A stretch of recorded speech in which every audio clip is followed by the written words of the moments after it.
10-12 యాక్సిడెంట్లు దగ్గర వచ్చినాయి.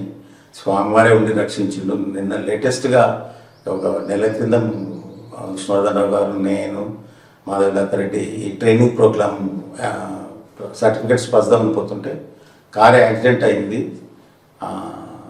సడన్గా. అందులోకి వెళ్ళి బయటికి వెళ్ళిన తర్వాత స్టూడెంట్స్ అంతా 1000 మందికి ఉన్నారు అక్కడ.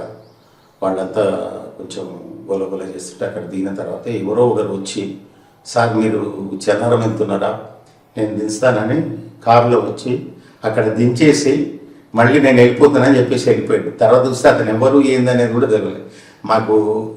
మాకు ఇంత కూడా ఏమి ఇంత కాలేదు లేటెస్ట్గా ఈ జరిగిన ఇంత ఇది.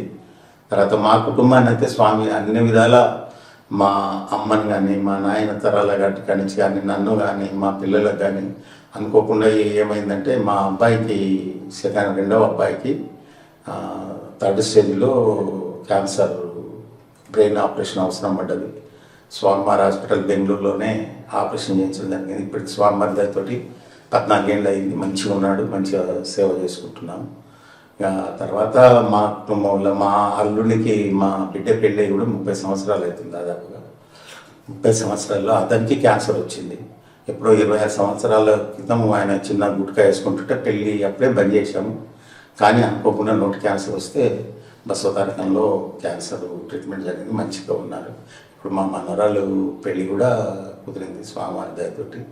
అందరు జాబ్స్ చేసుకుంటున్నారు. 2 మనవరాలు, అబ్బాయిలు అందరూ స్వామి సేవలు ఇష్టపూర్తిగా పాల్గొంటారు. మేము ఇప్పుడు సర్వనాథ సమితి కానీ, ఇక్కడ చెన్నారం కానీ స్వామి సేవలు పుట్టపర్తి ప్రతి ఈ సంవత్సరం కూడా దాదాపుగా 5-6 సార్లు వెళ్ళడం జరిగింది. మెయిన్గా ముఖ్యంగా మాకేంటంటే ఒక విలేజ్ తిప్పాపూర్ విలేజ్ అని నేను సర్పంచ్గా చేశాను గ్రామ పంచాయతీలో. అక్కడ తిప్పాపూర్ విలేజు మా చెన్నారం కిందికి అటాచ్ ఉంటుంది. గొప్ప విశేషం ఏంటంటే ఆడ 90 గ్రామంలో 90 ఇళ్ళు ఉంటే 90 ఇండ్లు స్వామి స్వాయువ్రతాలు చేసుకుంటారు. స్వామి భజన మందిరం కట్టించుకున్నారు. మంచి గురువారం ప్రతి సేవలో పాల్గొంటారు. వాళ్ళు ఏంటంటే స్వామికి ఇష్టమైన చెక్క భజన చేస్తారు. ప్రతి సంవత్సరం రథోత్సవంలో ఆ గ్రామం నుంచి వచ్చి చెక్క భజన చేసుకుంటూ స్వామి కార్యక్రమం పాల్గొంటారు. ఇప్పుడు కూడా రేపు గ్రామ సేవ కార్యక్రమంలో ఉన్న దాంట్లో కూడా వాళ్ళు పాల్గొనడానికి రెడీగా ఉన్నారు. స్వామి మిరాకిల్ ఏంటంటే వాళ్ళు స్వామి పరిచయం కానంత వరకు వాళ్ళు అంతా సింగ్స్, వాళ్ళ జీవనోపాధి ఏంటంటే సారా కాచి అమ్ముకొని బ్రతికేది వాళ్ళు. అటువంటి